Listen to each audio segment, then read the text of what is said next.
Bismillahirrahmanirrahim. Assalamualaikum warahmatullahi wabarakatuh. Selamat pagi, selamat siang, selamat sore Bapak Ibu sekalian, adik-adik dan teman-temanku yang berbahagia dimanapun Anda berada. IHUD RC baru-baru ini ya membaca satu informasi ya dari Kementerian PUPR ya. Saya kira ini sangat menarik untuk kami komentari, yaitu tagline ya Kementerian PUPR, pembangun properti tanpa menggunakan barang impor. Merespon atau menyikapi hal ini ya, IHUD RC ya mengapresiasi ya semangat ini, spirit ini. Nah, hanya ingin kami menyampaikan ya, ketika kita bicara tentang masalah perumahan rakyat ya, maka ada dua hal yang tidak boleh kita lupakan. Yang pertama adalah terkait dengan rumah yang layak dan terjangkau ya. Jadi ada kata kunci terjangkau. Jadi percuma kalau kita bisa mensuplai rumah yang layak tetapi tidak terjangkau ya. Itu yang pertama. Yang kedua adalah ya, proses pembangunan perumahan ini tentu saja ya melibatkan banyak sekali stakeholder ya. Dalam hal ini juga melibatkan upaya untuk menggairahkan kembali ya kegiatan ekonomi ya di negara kita yang sedang sepi saat ini ya di masa pandemi ini. Jadi kalau di satu sisi tadi kita katakan rumah itu harus dihasilkan, rumahnya tentu saja dengan kriteria yang layak ya, di sisi yang lain harus terjangkau.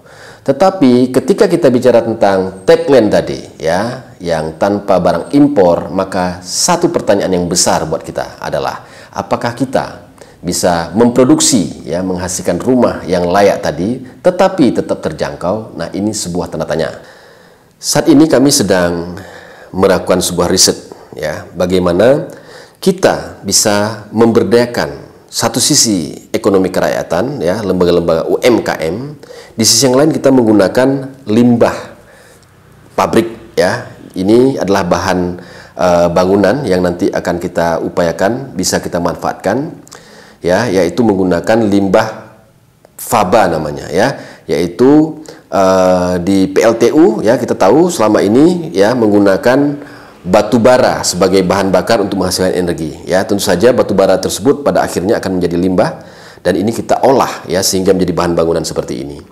Ya, bahan bangunan ini akan kita uji secara laboratorium ya, sehingga bahan bangunan tersebut itu bisa kita pastikan itu memenuhi ya standar ya kualitas konstruksi kita gitu ya. Nah, tapi Bapak Ibu sekalian, yang paling penting di sini yang ingin katakan adalah bahwa kita melihat hal ini tidak hanya dari sisi materialnya saja yang kita hasilkan di lingkungan kita tanpa impor seperti yang disampaikan oleh Kementerian PUPR, tapi juga bagaimana kita memberdayakan ekonomi kerakyatan melalui upaya untuk melatih mereka untuk bisa ikut serta di dalam proses produksi bahan material tersebut ya. Nah, inilah yang kita sebut bahwa tidak ada artinya kita membangun rumah yang terjangkau manakala masyarakat tidak memiliki income, tidak memiliki penghasilan. Jadi ini adalah satu hal yang harus dilihat secara komprehensif. Oleh karena itu, IHUD RC sekali lagi ingin mengatakan bahwa membangun rumah pada hakikatnya adalah membangun peradaban. Ya, ketika kita bicara Sustainable Development Goals, jangan lupa ya, rumah yang layak dan terjangkau untuk semua. Ya, artinya apa? Rumahnya layak, secara konstruksi harus bisa kita pastikan itu memenuhi syarat. Ya, di sisi yang lain juga harus terjangkau. Keterjangkauan tidak hanya ya ditentukan oleh harga rumah yang murah, tetapi juga ditentukan oleh income masyarakat. Ya, ketika masyarakat mendapatkan pekerjaan, mendapatkan income yang memadai, maka seberapapun harga rumah itu bisa terjangkau.